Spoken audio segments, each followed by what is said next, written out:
ربما وسيلة أخرى حتى نسترجع مكانتنا في الكف. قبل ما نعاد السؤال أنا حبيت تكمل لي كيف استطاع الأقجع، وهل حقيقة أنه يعمل جاهدا على تكسير كرة القدم في الجزائر في الكونفدرالية؟ بيان سور. إخوان السلام عليكم ورحمة الله تعالى وبركاته، مرحبا بكم معنا في هذا الفيديو الجديد، وبدون إطلالة وحرق المراحل. وكما شفتوا في العنوان غادي نشوفوا في هذا الفيديو الإعلام الجزائري مازال يتكلم على الإقجاع والكولاسة المهم نخليكم معنا في الفيديو ولا نعاود. هل احنا قادرين الآن انه نروح الى ربما وسيله اخرى حتى نسترجع مكانتنا في الكف؟ قبل ما نعاد السؤال انا حبيت تكمل لي كيف استطاع الأقجع، وهل حقيقه انه يعمل جاهدا على تكسير كره القدم في الجزائر في الكونفدرالية؟ بيان سور، مي الامر واضح. كان بامكانيه تعرف تري بيان باللي شكون اللي كان ضد في دي طون دو زفيف، سي لوي كي ا ميني اون كونتر كومباني كونتر زفيف. يعني استعمل لوبينغ.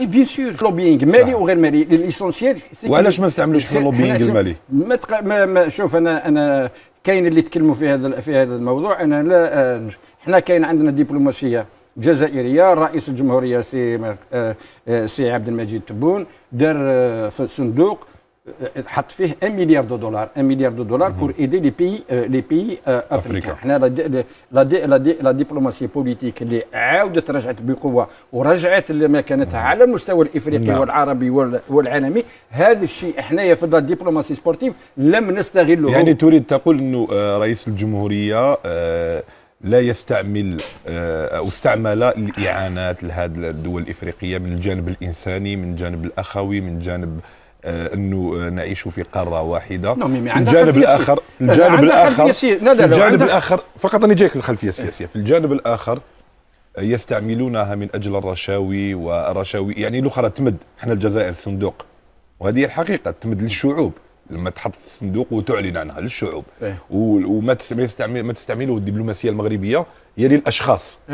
سي تو تافي نورمال. رشوه للاشخاص. تو تافي نورمال. وحنا اون اتوندي كيما كنت نقول لك عندنا خلفيه على المستوى الرياضي والسياسي وكل لازم يكون تحرك كذلك دبلوماسيه رياضيه. الدبلوماسيه الرياضيه اللي تكون في مستوى لا دبلوماسي بوليتيك تكون في هذا المستوى. نعم. سيد جمال مسعودان، هل حقيقه الأقجع قوي لهذه الدرجه بالنسبه لك انت كمسؤول؟ انا قلتها في التلفزيونات في بلاطوات كثير، ليس هو من هو قوي، نحن اللي ضعاف. لماذا ضعاف؟ انا قلتها لك، هذه الخلافات الداخليه. نعم. لو لا تم تدخلش الدوله انها لابد من تجاوزها. انت الان تطالب انه السلطات على اعلى المستوى تتدخل لوضع حد لهذه العراك. نعم. بين رؤساء الانديه السابقين والحاليين، رؤساء الفاف السابقين، رؤساء الاتحاديه السابقين والحاليين، واعضاء المكتب التنفيذي، حتى لا يستمر الضرر ضد الكره الجزائريه. نعم. وانا استحسنت، انا قلتها في ان بلاطو، استحسنت انه يوم عين وليد صادي على راس الفيدراليه قال في سون بريمي ديسكور انا امد يدي. لم يدي. انا بالنسبه لي لم ينتهي. يلا اخوانا، وصلنا لنهايه الفيديو. شكرا على المتابعه، ما تنسوناش بالاشتراك وتفعيل الجرس. سلام.